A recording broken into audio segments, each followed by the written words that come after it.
Greetings and welcome to another Pokemon 2023 or Pokemon Horizons the Series anime episode review. This time I am talking about episode 33, so let's get to it. In this episode, Liko and company try to reason with Rayquaza, who was seemingly summoned by Terapagos and the other heroes, something that delights Diana, since she realizes that Rayquaza is Lucius's greatest partner. Rayquaza is clearly not here to fight. Instead, it's here out of curiosity, likely to meet and talk to its former companions. Unfortunately, Amethio, who was tracking it, soon appears, and he has Cerulege and the Corviknight attack Rayquaza, who has no trouble shutting down their attacks by roaring. Amethio keeps up the pressure by having his two Pokemon attack together. Rayquaza attempts to repel them by using Dragon Pulse. The path of destruction caused by the battle almost gets Roy caught in the crossfire. Since things are getting out of hand, Fried and Diana decide to retreat, though Liko and Roy adamantly refuse to do so. Liko says that they need to communicate with Rayquaza, especially since Terapagos is here, while Roy cannot accept that Amethio is battling Rayquaza before him.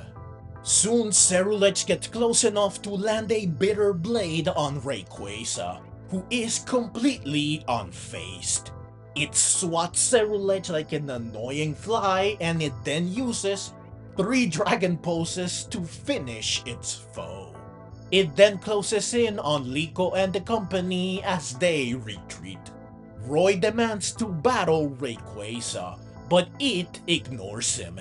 Instead, it turns its attention to Terapagos. Rayquaza uses Draco Meteor to rain destruction, forcing Charizard and Arcanine to play defense with Flamethrower. Seeing that its companions are in danger, Terapagos realizes that it must do something to stop Rayquaza. Just as Roy is about to be hit by a meteor, Liko pushes him aside to take the hit instead. This makes Terapagos intervene by transforming into its true form. It then proceeds to use its signature move, Terra Starstorm, to neutralize Draco Meteor. After a brief stare down with Rayquaza, Terapagos returns to its normal form and it faints. This makes Rayquaza lose interest, so it flies away, much to Amethio's frustration and Roy's dismay. With the ordeal concluded, Liko and the company return to the airship. While Liko and Roy are disappointed, Diana is happy enough to wipe tears from her face. On the airship, Terapagos receives medical attention. Molly concludes that it's perfectly fine. It's just exhausted after using up all its energy. Meanwhile, Roy laments the fact that Rayquaza did not even give him the time of day. He vows that one day he will battle it for sure. Elsewhere on the airship, Fried and Diana conclude that given its transformation, Terapagos is indeed the Pokemon found in Lucius's journal.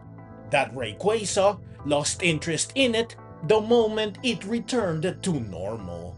That Rayquaza may have been testing Terapagos' power.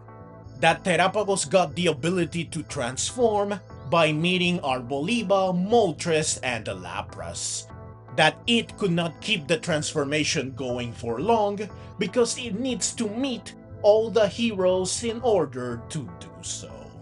Fried is fired up by the thought of meeting the remaining heroes, and he thanks Diana for being the reason why he can now fulfill his dream of going on an adventure with unknown Pokemon at the center of it.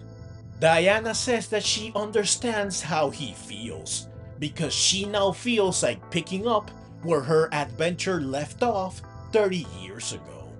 To this end, she entrusts Liko to Freed, since she has decided to go her own way. While the Rising Bolt Tacklers focus on the 6 heroes and Rayquaza, she will focus on investigating the explorers and their reason for wanting Terapagos.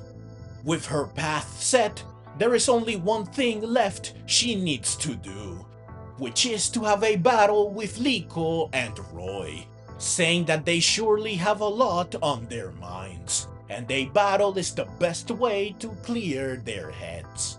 Liko and Roy agree to battle, and as always they get the amateur win condition. Land just one hit and they win. So the battle begins with Arcanine unsurprisingly dominating, using Flamethrower to overpower Fuecoco's own Flamethrower, and Extreme Speed to avoid Sprigatito's Leafage and land a clean hit on it. Arcanine then uses Sunny Day. Refusing to give up, Fuecoco uses a super effective Stomping Tantrum, which Arcanine easily avoids. Sprigatito then uses a big Leafage that is easily burnt to a crisp by a sun-boosted Flamethrower. Sprigatito and Fuecoco soon begin to glow, which made me think that Overgrow and Blaze activated.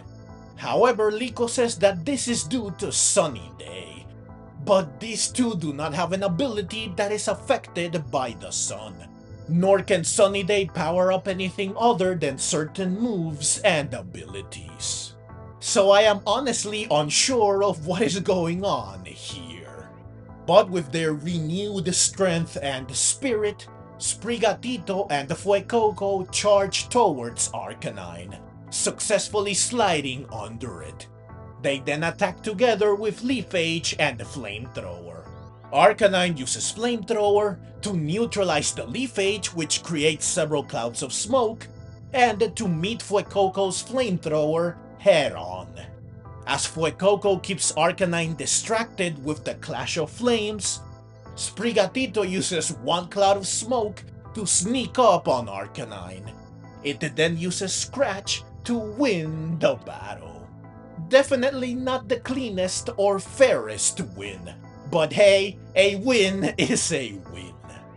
Diana congratulates Liko and Roy for winning, and she further compounds the conundrum from earlier by saying that they figured out what Sunny Day can do. Maybe she means that Fuecoco used its power to enhance its Flamethrower, though this does not explain why they were glowing. Diana then reveals the other reason why she wanted to battle them, to teach them that no matter the foe, there is always a way to win. Liko and Roy take this lesson to heart, vowing to become better and stronger trainers. They all then receive word that Terapagos woke up, so they gather at the infirmary to see it happily recover its strength by eating. Liko realizes that there is still so much left to learn, but that she is eager to do so. The episode then cuts to Amethio, who returns to HQ where he meets with Amber. Amethio says that he was unable to do anything against Rayquaza. Amber says that this means that Amethio now knows what he needs. The episode ends with Amethio saying that he does know. He needs power. So, that's the short but detailed summary of the episode. Now it's time to highlight, analyze, and comment on my favorite moments and/or moments that are noteworthy / interesting. I was surprised by how much I got right in my preview discussion for this episode. Rayquaza was attracted by Terapagos and the other heroes, and it did just want to talk. Amethio is the one that agitated it, forcing Terapagos to transform in order to pacify Rayquaza, who then flew away, and its transformation did last very little. Plus, it achieved it due to meeting the 3 other heroes, and in order to attain its full power, it needs to meet all the heroes. So most of my predictions were on point, which is nice. However, while I knew it was going to happen, it is still disappointing that Terapagos' transformation lasted only a few seconds. It would have been so much cooler if it was able to maintain it for just a little bit longer. The battle with Rayquaza was also shorter than I hoped, both versus Amethio and versus Terapagos. But what little we got was at least very good. It was well animated and masterfully chaotic, with Liko and Roy losing their cool, which is unusual, forcing Fried and Diana to restrain them. All of this as the battle raged on behind them. I felt genuine desperation in these moments. It was truly unsettling. Even I was on Cerule edge. Additionally, Terapagos' true form was simply gorgeous, and its Terra Starstorm was really cool. It is a shame though that Diana will leave the team, since it means we will get to see less of her going forward. Thankfully though, she at least got to battle Liko and Roy before leaving, which is awesome, since this battle allowed her to truly show how strong she is, plus she got to leave an even bigger mark on the story by teaching Liko and Roy a valuable lesson while also helping them get a little stronger, which is something they definitely need. Roy was very bold this episode, demanding to battle Rayquaza, being enraged when Amethio took his prey, and wondering why Rayquaza ignored him. But the truth is, he is nowhere near strong enough yet for any of this to be valid. He needs to step it up a lot more before he can even dream of facing Rayquaza. But those are my thoughts on and analysis of the episode. Now it's time to bring this review to a close by going over my overall opinion of the episode. So overall, this episode was amazing.